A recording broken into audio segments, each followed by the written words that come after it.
When most people think of sourdough, they think of that tangy, rustic bread that you can only really get at fancy artisan bakeries. Medieval bakers used to spend 24 hours making a single loaf of bread, yet today factories are pumping out hundreds of them in just 45 minutes.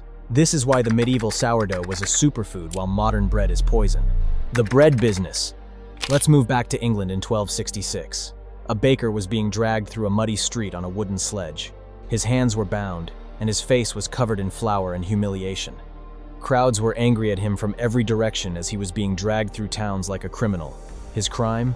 Selling a loaf of bread that weighed 3 ounces less than the legally required weight. It is simply insane, or something as simple as bread. Here's what you need to understand. In medieval Europe, bread wasn't just food. It was the entire foundation of their diet. If you remove bread, civilizations wouldn't just get hungry, but they would collapse entirely. Bread was also really popular in Viking culture, and after they assimilated with Britain, it got even more normalized. It constituted approximately 70% of the peasants' daily caloric intake, and every single day, working people consumed 2 to 3 pounds of dense, dark loaves. This is why the English government passed the Assize of bread and ale in 1266, a law that didn't just regulate bread pricing but also set standards with brutal enforcement. When a baker rushed the process or skipped the proper fermentation, trying to save time, he was essentially destroying customers, producing heavy, doughy bricks that sat in people's stomachs like stone. Sort of like what it does today. When your entire workforce is eating indigestible bricks, productivity decreases as a whole, and people will ultimately fall ill while the economy suffers. In a few years, an enemy attack would wipe out your name from the face of the map. To prevent this disaster and to ensure that bread was actually digestible, medieval bakers needed help. They just couldn't do it alone. Subscribe now because what we're about to reveal will shock you. Bread and foam. Every single morning, medieval bakers would walk next door to the local brewery and borrow a bucket of something that looked like toxic sludge. In today's world, if you knew that this was going into your bread, then you would instantly reject it. On top of every fermented beer barrel that was sitting thick, there was a frothy foam which was brown, smelly, and a kind of substance that the human mind would already think is contaminated. Medieval bakers called this thing the barm, and they treated it like liquid gold. The smell hit you first, and it was yeast fermentation mixed with carbon dioxide and grain. In winter, bakers would take warm barm straight from the active fermentation process, and in summer, they would let it cool down first to avoid killing the organisms. The crazy part is that this foam was alive, and you could literally see bubbling, moving, and breathing. They'd also carry that bucket of living foam back to the bakery and mix it directly into their flour. There was no measuring, no sterilization, or safety protocol. There was nothing like that.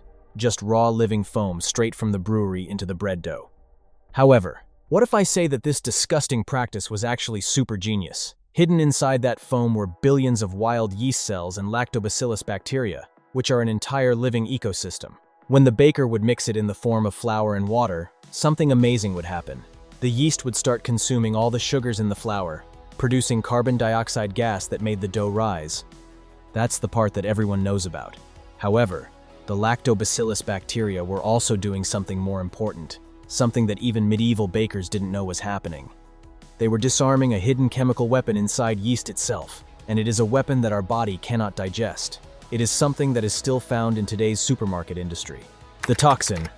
See, this toxin, or the secret ingredient here, is the phytic acid, and every grain of wheat is loaded with it. There is a reason for it to exist in nature.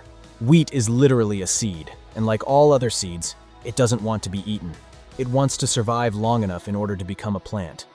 In other words, nature has built a sophisticated defense system that it uses against anyone who tries to hurt it. Phytic acid is like a bodyguard for the seed's nutrients.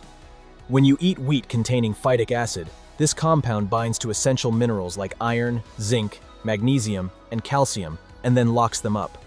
Your digestive system cannot even access them. So if you're eating a nutrient-rich diet, phytic acid is basically starving you from the inside by preventing mineral absorption. Our stomach has no enzymes to break down phytic acid. We have no biological weapon against it. The only thing that does is lactobacillus bacteria during those 12 to 24 hours of slow fermentation. The bacteria slowly reject the phytic acid molecule and produce lactic acid and enzymes that then break down that component, piece by piece, atom by atom. By the time the medieval baker places his loaf in the oven, the defense system is already destroyed. The nutrients were there and bioavailable. In other words, we have bread that we can eat, and it's healthy as well. Let's move on to the modern-day factories. The bread rises in literally 45 minutes using commercial yeast and chemical dough conditioners, but the bacteria don't even have enough time to wake up, let alone fight or destroy the phytic acid. When we eat a slice of supermarket bread, the phytic acid is fully active, still binding the minerals while still sitting in our gut, defending against the stolen nutrients. Medieval peasants ate pre-digested bread. We are eating stale with a lost combination and no way of executing those minerals. The only difference here is time. But so far, we've only touched the tip of the iceberg. Enjoying so far? Subscribe to the channel for more videos like these. The medicine. If we walk into the medieval bakery, we'd see that there's a huge wooden trough, which is cracked and stained from decades of continuous use. Maybe it was more than 50 years old at the time it was used. By modern standards, that trough would be immediately ignored. A health inspector would shut down the operations instantly, and the cracks would be deemed as the breeding ground for harmful bacteria, right? Well, wrong. Those cracks are home to the living colony of all the beneficial microorganisms, which scientists now call a biofilm. Every time the baker kneaded dough in that ancient trough, they would transfer good bacteria directly into the bread. And the trough wasn't even just a tool, it was an ingredient, because the baker never really sterilized it. They'd clean after it was used, and yes, they would bleach it, but that wouldn't even kill the bacteria. That is what made the bread digestible. If you ran your hand along that wood, you would feel the grooves worn smooth by thousands of kneading sessions. The grain of wood would be darkened where dough had been pressed for years and years, and in some of the baking process, the troughs were older than the baker himself, passed down from father to son like a family heirloom. The wood had its own memory, and it remembered every single batch, every culture, every strain of bacteria that ever lived on the cracks. If we walk into the modern commercial bakery, there is stainless steel everywhere, along with glass surfaces and industrial sanitizers. We have created environments that are sterile. No bacteria can even survive, not even the beneficial ones that would help us pre-digest our food. We won the war on germs, but we lost something much more valuable, which is our gut health. The grain mix. Talking about another ingredient, it's the flour. Medieval flour worked pretty differently. Firstly, it wasn't even the white powder that we have today. It was much darker and more than just wheat. Most peasants ate bread that was made from maslin, which is a mix of wheat and rye that is grown together in the same field. Farmers didn't separate them. They harvested them together and even milled and baked them together too. This wasn't ignorance or laziness, it was all on purpose. The survival strategy here was insane. If the weather turned bad for wheat, the rye would survive. And if disease hit the rye, the wheat would still carry the crops. It was basically one or two things. Because back in the days, the world was unpredictable. During the Great Famine of 1915-17, the relentless summer rains destroyed wheat harvests across Europe. There were entire fields that got rotted in waterlogged ground, but the only thing that survived was rye. Farmers who had planted maslin lost half of their crops, but harvested the other half. Farmers who planted only wheat lost everything, and mass starvation followed. Over the next 3 years, around 5 to 10% of the population died. The survivors were mostly those who had mixed their grains, and maslin was literally the difference between life and death at that time. On the other hand, mixing wheat and rye did something else that farmers didn't know but was quite important. Rye is also supercharged when it comes to enzymes. It ferments faster and more aggressively than wheat. By mixing rye into the dough, medieval peasants had active fermentation. The rye acted like a rocket fuel for bacteria, and more fermentation meant more phytic acid breakdown, which meant the gluten absorption would be much easier too. Now, if we look at modern wheat, in the 1960s, scientists created dwarf wheat varieties, which were short, stubby plants engineered for combining harvesters and factory efficiency but not for human digestion. That's where things took a turn for the worse. They stopped mixing grains entirely. Pure wheat every single time was only a thing that was present, so modern bread lost rye's enzymatic power and the mixed grain resilience, along with the fermentation boost that had made medieval bread so amazing. Downfall of bread. Back in those days, you could eat bread and have no issues with that. But then scientists gathered in Clorwood, England, with a mission which was to solve the biggest problem that had hurt bakers for thousands of years. It was because the fermentation took too long.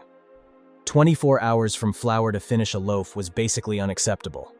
It was too slow, expensive, and inefficient in a world where industrialization was taking over and speed meant everything.